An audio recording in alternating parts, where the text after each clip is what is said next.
You'll be like, look, right now you're burning down pieces of your house that are outdated and you can't use anymore. Those are the kind of insights that come to us when we take the time to get quiet. When we stick with the consistency, it's multifaceted. It helps to change us, but it also builds self-integrity to ourselves.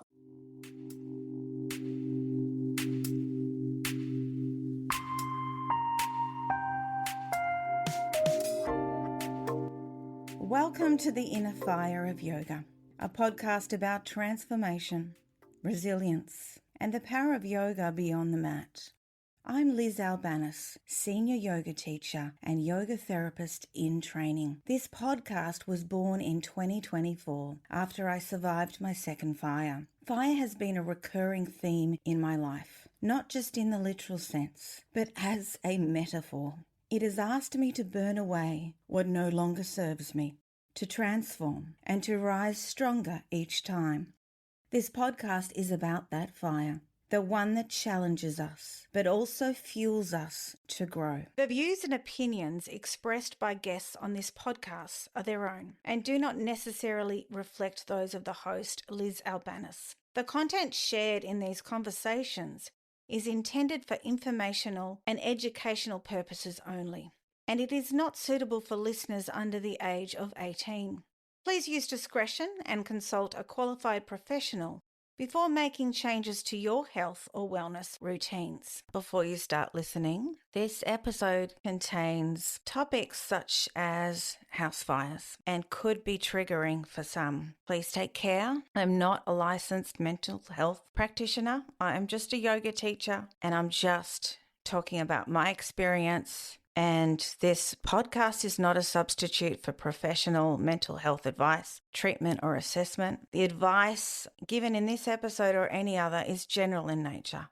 If you're struggling, please see a qualified mental health professional or call Lifeline if you're in Australia, 131114. I had a great conversation with Rob Dorgan the other day. He is a professional astrologer, meditation teacher, and a certified yoga teacher and teacher trainer. He's also an international retreat facilitator. He began studying yoga in the 1980s. He studied with many teachers, including Sienna Sherman, John Friend, and Sally Kempton in meditation. Yoga, along with astrology, changed his life, and he is the author of Awakening the Mystique, a novel of cosmic love and healing. And this book is part fiction and part memoir, as it's based on his own personal journey to find inner peace. The first line of the book is actually, "I want to find inner peace." And this book encompasses yoga, especially through the ways we suffer as outlined by Patanjali's Yoga Sutras. It is full of real possibilities for the future of human species and Mother Earth. Well, let's get to the book now. Okay. I know it's not just yoga, it's astrology as well because of your experiences, especially the Kleshas. I'd love to have a rundown of the book. So the book, actually, the inspiration for it came to me while I was teaching a 200 hour. I was teaching the Yoga Sutras, and I was driving to class, and I basically had, this was unusual for me, okay? Almost like a vision of a piece of all the sutras coming together in a story. And I start typing, and I start writing. I wrote for 2 years. I wrote a huge amount of material. So it's an adventure story that weaves in the sutras. So somebody who doesn't know yoga, and that's what I've had in the reviews, people are like, I thought, oh my God, I'm going to be so lost. There is a glossary. So yeah, that would definitely help. Sanskrit words are in the back, but because I didn't want to not use them, but you don't have to know yoga or astrology. It's just that's how the characters move through the book. But that's good that you don't need to know that. Yeah, and because of the way that you and I are talking, the thing is that the story is outlined around what the sutras call the Kleshas. Patanjali in the Yoga Sutras says there are 5 things that keep us suffering or keep us from happiness, and they're called the Kleshas.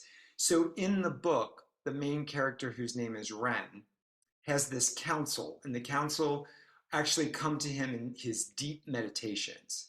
So there's that part. I talk about samyama, the last 3 stages of the Yoga Sutras, and he goes deep into his samyama practice and meets these gods and goddesses who are representative then of his astrological chart. That's where astrology comes in. Oh, But again, you don't have to know astrology. yeah. These gods and goddesses also talk very yogic. They use Sanskrit words, and they tell the main character, you're going to go through the Kleshas one by one. Each one of them is going to challenge you in the way that you are evolving in your consciousness. So it's kind of like a Hercules story, where Hercules goes through all these different trials. That's what Ren does. He goes through each klesha. They tell him he's dealt with avidya, which is the first klesha, which is ignorance. It says, you've educated yourself for the last 30 years. You're doing fine. You're teaching other people. That's great. But let's get into the next one, and that's ego. So the character then has to face ego, and he does it in different ways because ego is tricky. The most obvious part of it he gets, but then he gets a little caught up in the next one and the next one. So ego takes a little bit longer. And then the next section of the book is about attachment. And they send him back in time to deal with Oh, attachment and aversion back in time in his own life, where he has to face some things he thinks that are regret. And then, of course, the 5th one is called abhinavisha, which is the fear. But you'll read most of the time it's the fear of fear death, of death. Yeah. of our own mortality. And Yes. so then that becomes the 3rd arc. So if you looked at the book, there's like 3 arcs dealing with ego, attachment, aversion, and then abhinavisha. But again, Liz, it's for people who are listening, you don't have to know anything about these things. What I'm getting is people are like, wow, this made me want to know more. About yoga. So, yeah, about yoga or astrology, because my astrology Oh, yeah, of business, course. because I talk about the chairman of the board, and people now want to know who the chairman of their board is as they develop their inner mystic. Ah. So that's how the book evolved through kind of like a vision, or I felt like a creative push from a muse, specifically Oh. Saraswati, depending on how you like to pronounce it. And she's over in the corner over my shoulder there. So she sits with me a lot. Not to get too out there. It was in your intuition, you felt a calling. And that's why I do believe that things happen for a reason in our lives. Sometimes at the time you think, what the heck? Why did this happen? Yeah. But they help pave out the rest and help you find your dharma. Yeah. And Without being a neurotic, ulcer, exhausted kid, I would never have probably gotten to yoga. yeah, without the fire last year, I don't think I ever would have thought, you know what, I want to start a podcast and raise some more awareness. Yeah, so Exactly. things happen for a reason, definitely. Can you just elaborate a bit on the Kleshas? I think in Australia, I hear teachers call them Kleshas, but then, Yeah. yeah, You hear it both ways. I was taught that it was cliche, but I think it's either way is correct. you could be right. I've just heard Kleshas, but you know, it's like some styles of yoga, like the Iyengar, they don't say Trikonasana, they say Trikonasan. It's a Yeah. dialect sort of thing. So, yeah. Yeah. Well, the kleshas are a great learning tool, just like the 8 limbs. Because what Patanjali is saying, the 8 limbs help us to face the 5 kleshas. And if you think about it, it makes sense. First of all, ignorance. If we stay ignorant, if we don't educate ourselves or get more knowledge, we just swirl around in the same life that we want to. And usually there's discontent. wow, this just isn't filling the niche that I want. This just isn't working. Why do I not feel fulfilled? All of that kind of stuff. So we gain knowledge, which in some cases is just experimenting and finding something like yoga. That makes Ignorant sense? of ourselves. Oh, yeah. The ignorance is educate yourself. So vidya is knowledge of vidya, which is what they say is the klesha is without knowledge. Then the second klesha is ego or asmita. Yes. And that really colors them all, really. Even going back to ignorance, I know everything. I don't need to learn. So it can keep you from moving into knowing more of yourself. Yeah, not having a beginner's mind for one thing. Yeah. Yeah, exactly. And then it just keeps you from self reflecting to move into like, what are my attachments? What am I really attached to? And there are good attachments. Like, you want your daughter to have good attachments to people and to community. But what Patanjali is talking about with the Kleshas is the attachments that I just can't live without that. Oh my God, I much prefer that. Oh, I can't do that. So then because raga and devesha actually go together, attachment and aversion. Things should be the way they are. It should be this way. Right. And Why me? we spend so much time just ruminating through our opinions. Oh, I don't like that. I don't like that without ever saying, well, why? I'm going And to avoid that because I don't like it. and most of it is I'm going to avoid it because what if it changes my life? You know, so much fear comes about change. Yeah, And change. that's Abhinavisha too. Not It's the ultimate change is our transformation with our own mortality. That's why people don't talk about it, they're afraid of it. But it's change in general that causes fear. And the interesting thing is when we look at nature, it's changing constantly. There is nothing in our world that doesn't change. But we hold on, and if we keep our attachments to Resistant. things and our aversions and we keep pushing it back, we think that we're going to be able to keep it just like this. And you know what? If you did, you'd be bored. Oh, It's yeah, life just would this, be boring. yeah, it's just this cycle. I think I want security by not ever having anything to change, you know? But then we become bored, we're not very content, and we just use so much of our mental energy saying, I like this and I don't like this. And most of the time, it's so unimportant. Yeah. I can go on about the cliches, but that's the general way that I interpret them. I And wanted you to talk about that. I felt the cliches last year a lot after the fire. There was a lot of, I could feel the thought patterns of why me? Why not uh-huh, so and so? They haven't suffered a fire. This is my second. Why me? Why me? And it was not helping. I knew it was happening. That was yeah, part of my yoga practice last year, uh-huh, and then surrendering to the divine, Ishvari Pranidhana, saying things happen for a reason. There was a reason this happened. And when someone, as I've said in another episode, has those thoughts, it's not that they're not grateful that they didn't lose everything, blah, blah. The fire for me was interesting with attachment. I thought I'd be more attached to physical items that we lost that we couldn't replace, but it was more, I had an attachment of my former self, of how I used to be, and that I changed. And I felt like my 11-year-old traumatized child after the first traumatic incident. I didn't know who I was, you know? And I think we have an attachment to that, as you said, we resist change. And I had an attachment to the way things should be. I wanted it to be pleasurable in the Kleshas. And it was, accepting that I wasn't the same person and that I was going to have to take some time out to practice self-care and to find myself again. yeah, I didn't think it would affect me so much, but my father was like, well, of course it's going to affect you. This is the second fire.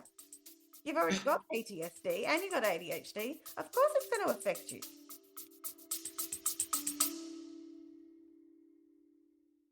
Ready to release stress, relax your mind, and restore your energy? Discover the 3R Yoga Plan. Release, relax, restore. Your all-access gateway to holistic wellness. With unlimited access to empowering courses, guided meditations, and expert guidance. It's designed to support you at every stage of your wellness journey. As a special thank you to my listeners, use the code WELLNESS50 at checkout to receive an exclusive discount. Don't wait to feel your best. Experience the transformation that comes with the 3R Yoga Plan. Your path to a healthier, more vibrant life starts now. Visit lizalbaniswellness.com.au/plan to get started. But Liz, now it helped you to start this podcast, which is helping people. Exactly. It gave me more authenticity, as we were talking about, right? The reason I wanted to be on here was listening to your podcast. You are giving such great content. And the fact that you shared very personal, that you're like, well, why couldn't it have been somebody else? I've already been through this once. That is so natural for Oh, us to do yeah. as humans. Yeah. But you observed it and you're like, this isn't helping me. If anything, it's shutting me down. That was your yoga coming up. Exactly. Yoga, it seeps into your life in the most unexpected ways like that. It changes the way we think. Sally Kempton used to say about meditation, but I can say it about yoga. It's like, it doesn't solve your problems. It changes the way you think about them. That's true. We can't avoid problems. Oh, we We can't can't. avoid obstacles. They're going to come. It's how we handle them. Yeah. And that's why you and I are here teaching people and talking about yoga and why we're so fired up about it, because it's a change. It makes us more resilient. It Yes, makes us resilient. more internally more powerful because we take control over the mind. I'm not saying we can't live without the ego or the mind.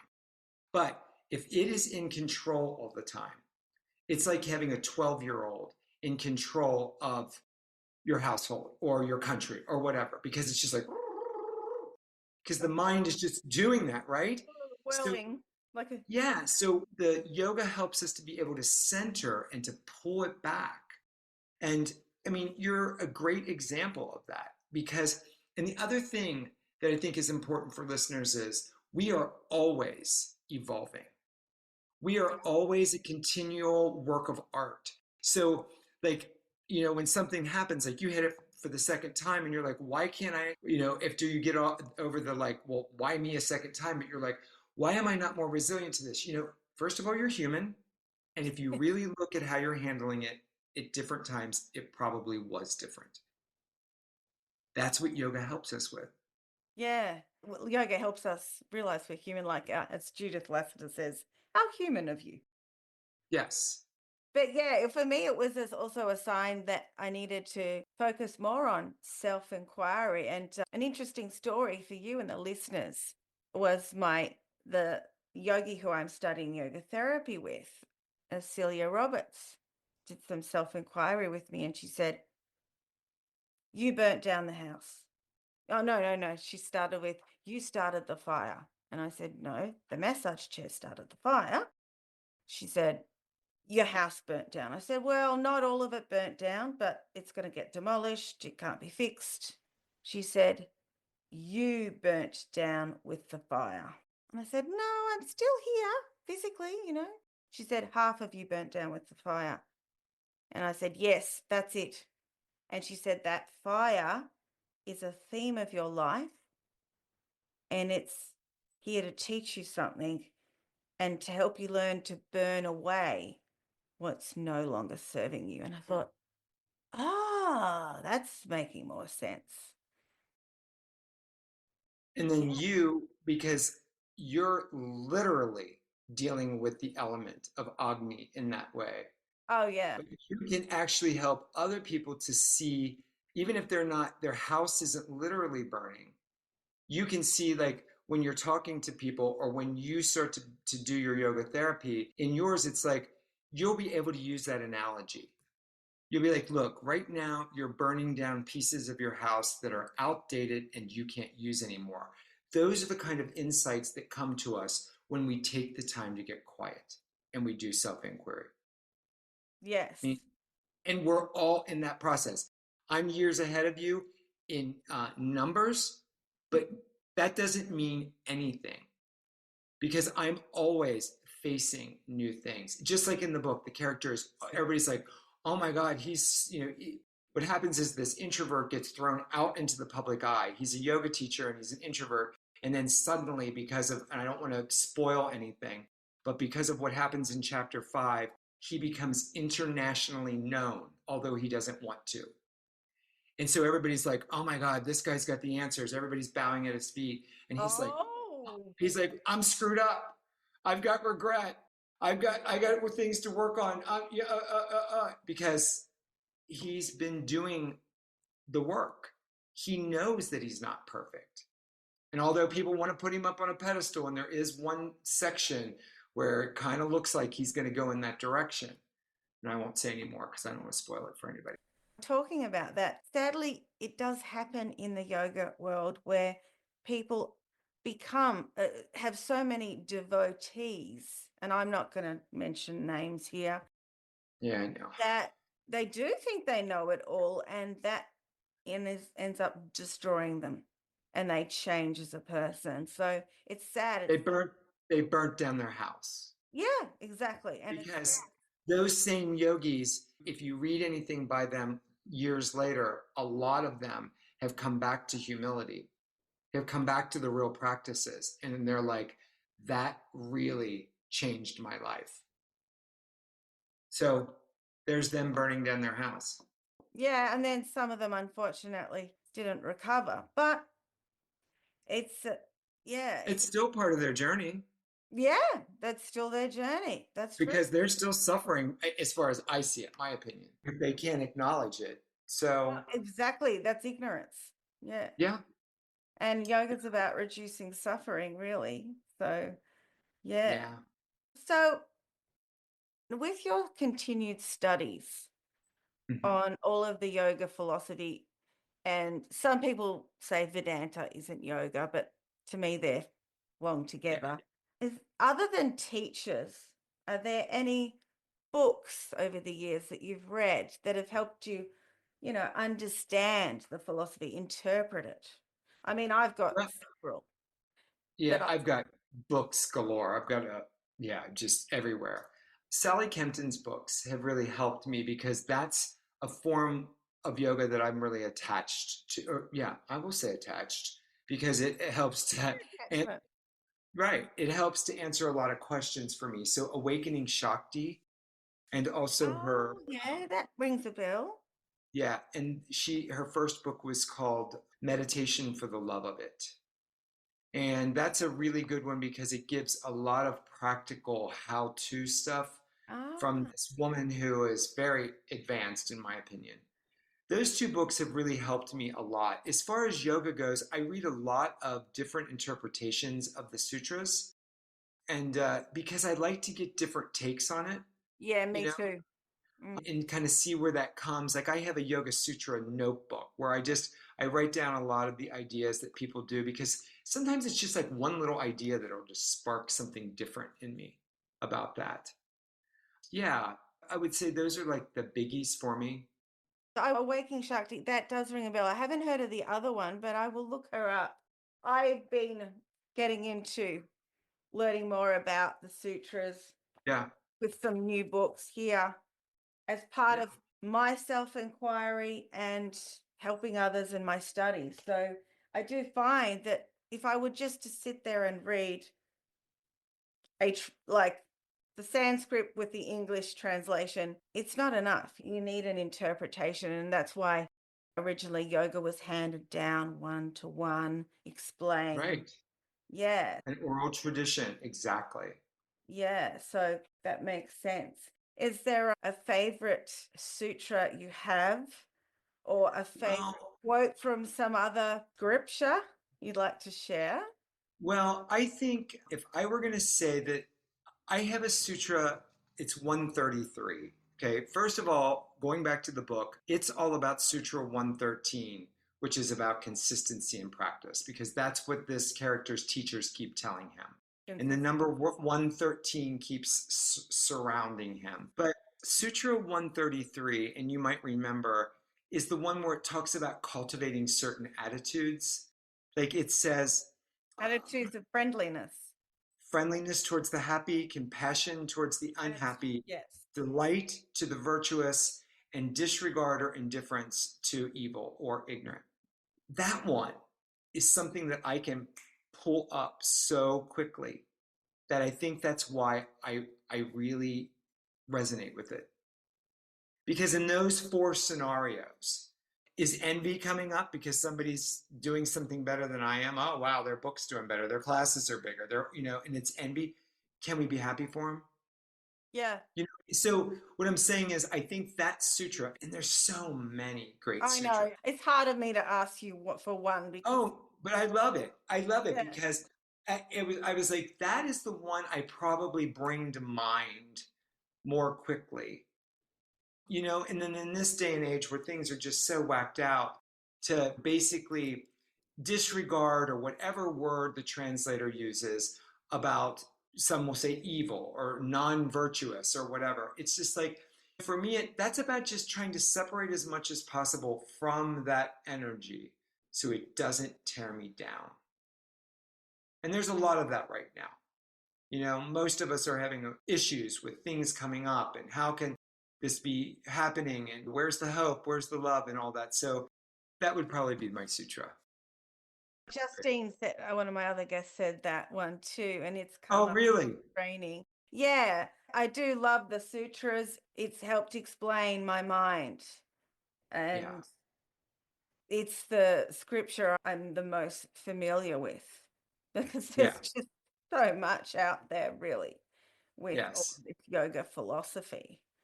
So, And you know what? You just have to listen to your heart when it comes to what to read. See, I feel like this awakening the mystic, and what I'm doing now in my retreats is called awakening your inner mystic. And that's through practices of meditation and asana and all that, is waking yourself up so that when a person enters your life or a book enters your life, you kind of just sit back with it, feel it in your spiritual heart, and go, yeah, this is for me, or no, it's not. And you trust it. So you're really working in tandem with your divine spark. I your mean, what better intuition. partner, Yeah, that's you true. know? Yeah. Yeah. So when you get overwhelmed, you just like, okay, I need a minute. I got to step back from this. What's going on? And You you know? can observe and you're more aware of what's happening. So those subconscious thoughts become conscious. You can recognize those samskaras that are not serving you, Yeah. things like that. Yeah. And maybe set them down. Pardon? And he said, maybe set them down. Set Let them go of them. down. Yeah, but the Or more, at least more a in, little bit. yeah, yeah. Well, some of them See, are, the one thing, we were talking about neuroscience. The one thing I love about it is it talks about these practices in calling ourselves on changing yes, the way we think, starts to change the neural passageways that we have. because And of the some of them are really, neuroplasticity of the brain. exactly, some of them are very deep. But the more we look at them, we reflect on them, and we change our pattern, they become less dominant. And once I start reading stuff like that, I was like, that is actually what I feel like has happened inside me. The consistency's paid off. I like to encourage that too. Consistency is important. It's even in the sutras to be consistent. Dr. Timothy McCall over in the US, yoga is medicine author, and he's also wrote a book on his cancer diagnosis. He really emphasized consistency being an important part of your yoga practice daily, even better, twice daily. I have not read him, but I will because it sounds very interesting. But part of that is consistency helps you to change, but consistency also helps you to build your sense of integrity with yourself. I said I was going to do this. I'm going to do it. Oh, you That's mean it makes you, what's the word? Your integrity in that discipline of you trust yourself that exactly you're going to do it because you built because you said faith you were. within yourself. If you've made a commitment to yourself and you break it, it's just like any relationship. Oh, exactly. It severs a sense of trust, right? Yes, you stop trusting yourself. You're like, oh no, I won't do it. I have Right. right. Oh, I can't do that. I can't. And so we give everything back over to that internal taskmaster, like the one that your other teacher was talking about. Mm. But when we stick with the consistency, it's multifaceted. It helps to change us, but it also builds self integrity to ourselves. It's like, yes, I said I was going to do this. Even if I have to say to my friends, I've got to do my practice. So you're going out to dinner at 6 o'clock and I haven't done my practice, I'll be there at 7. I mean, that's just a minute example, but it's keeping the integrity with yourself. And that self love and compassion is what builds us up to be what I call the inner mystic. Yes. There's a very good point about the integrity, but and as we were saying before, it also is the most advantageous towards the neuroplasticity of the brain. Yeah. Going to 2 yoga classes a week is not usually as effective as if you, even if you did 10, 15 minutes of a yoga practice each day can be more effective, especially if it's meeting you where you are, that yoga practice. Yeah. Before I ask you about what you're offering other than your book and where you can buy it, if you had a few tips for someone who was like you were when you were younger, suffering from burnout or anxiety, how they would start yoga or start a meditation practice, start something today, something simple, what advice would you? Yeah. Well, the first line of my book is I want to find inner peace. And that's literally one of the first things I wrote in my journal as a child. Yeah. And that starts that off. I think if someone is seeking it, first of all, if they know they're nerved out or they're going through some really rough times and they're really looking for something like that, it's a little different right now because of the internet and Oh, social I media. know. Social I media. know, but what I mean AI. is, but finding sources could be easier. Like I had to search for a yoga class. Yeah. Now, eventually, I don't like using apps for meditation because, as the sutras talk about, it is really being with yourself in silence. Now, with that said, there are things that can help you get there. Like you said, if this was a person that realized that they were burnt out and what could they do? Well, sitting silently might not really work for them, Might but not maybe be ready for that. yeah, but something like an inside timer or a full body scan where it just helps you to relax. Yoga My Nidra. advice is find something, experiment with it, keep it easy, and find something that makes a difference. Breathing is the thing. Learning how to breathe deep and let it go and breathe deep can change your whole anxiety level. Using the diaphragm and not the secondary respiratory muscles. Yeah. Exactly. So if they can just find, I'm keeping it really simple. If you're talking to somebody in their 20s or something, I'm like, find a yoga class that you can do. But if we're talking about an adolescent, help them find like a full, like yoga nidra without any expectations or just ways that they can actually learn, like you said, to do the whole diaphragm breathing so that they, like me, I told you early on, when I went to that first class, my mind was la da da da da. But when I laid down and I was doing some breathing after all that movement in Shavasana, that first class, I was like, there's something with this. So my advice is find something that wakes you up like that. Like this is possible. Because when we're nervous, when we're neurotic, when we're dealing with something like PTSD or trauma or whatever, ADHD. every, Yeah. Everything is, yeah, ADHD. Everything is uh, about maintaining, being able to maintain. We're holding on so tight that it takes a great amount of trust to take a deep breath. So you have to find out where you can do that and feel safe and with who. So I guess I take it down to find some place to help you breathe deeper. That can be a really great place to start.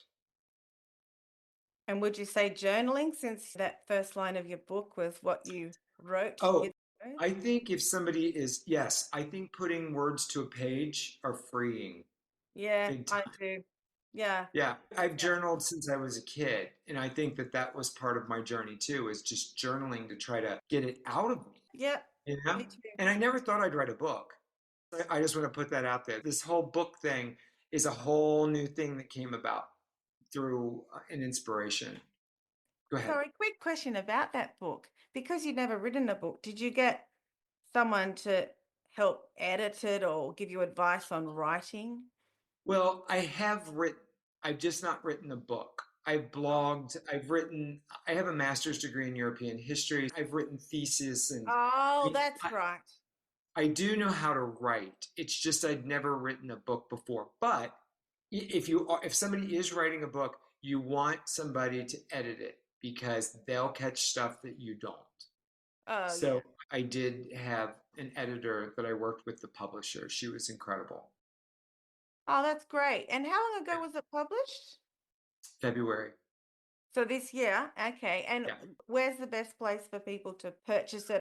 For Australia, probably the only place that you will be able to get it is Amazon. Yeah, I'm pretty Amazon's sure. easy like Yeah. that. Yeah, so they'll have it there.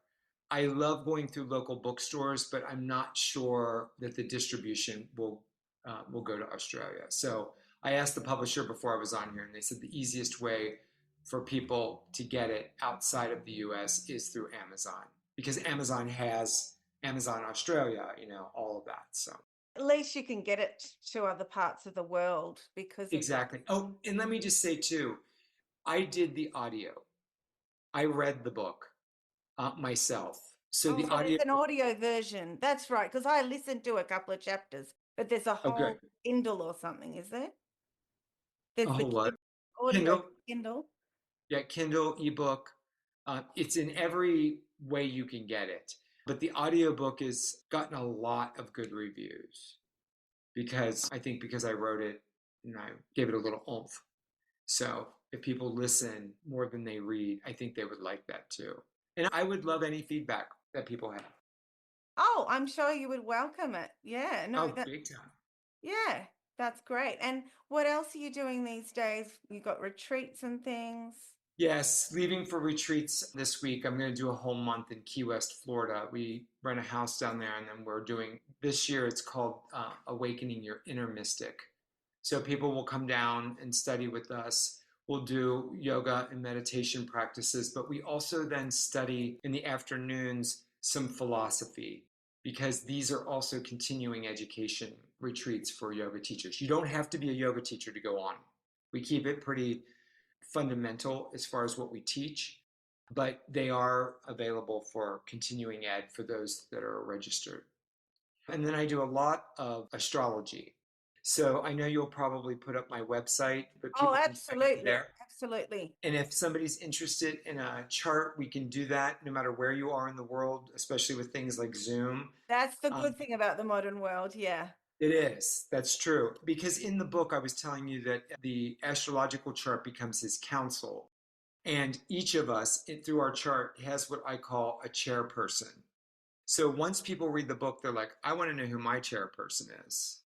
So I've gotten a lot of people having their charts done. I do psychological, spiritual astrology. I'm not necessarily telling you about the future. I'm kind of telling you about your soul's evolution and where it is right now. And how can that help a person knowing this? Because I know nothing about this, like knowing Well, their chart. yeah, well, yoga and astrology are sister arts. They really Oh, are because okay. it all goes with know yourself. Yes, And that's true. so, and it's ancient. It's also ancient. Vedic astrology also comes from India. So the planetary energies, I think it's like yoga I was telling you about back when I was started back in the 80s, all these misconceptions. With astrology, there's just a lot of a lot of misconceptions out there about what it is and what it isn't. Everybody's chart is individual. Mm. I mean, just because you might be a Gemini doesn't mean that the rest of, you're going to be like all the rest of the Geminis. It's like, Oh, yeah. Because see, that's what got me. Like Virgo, I don't fit all of the yeah, characteristics. But then it's like with Ayurveda and your Prakriti. You're not yeah. pure Pitta. You're combinations and then you get imbalances. Yeah. That's a great example. It's very much like that. It's like, you maybe you're Pitta, but Kapha, da da da. Okay, so you're a Virgo, but what if you're Leo rising? That's going to give you more of the extrovert energy that you wouldn't read about for a Virgo. So that's just an example. And Yeah. then So we all that makes have more sense. yeah, and then we all have an energy in our chart that really is kind of leading. So in the book, I refer to it as the chairperson. So, yeah, and that's all on my website. People can read more about it, or they can contact me if they have questions too. Can you just say the website as well Yeah, now? What's your W website again? yeah, www.rob and Steve, who is my partner, and we work on all of this together. So ROBAND.co.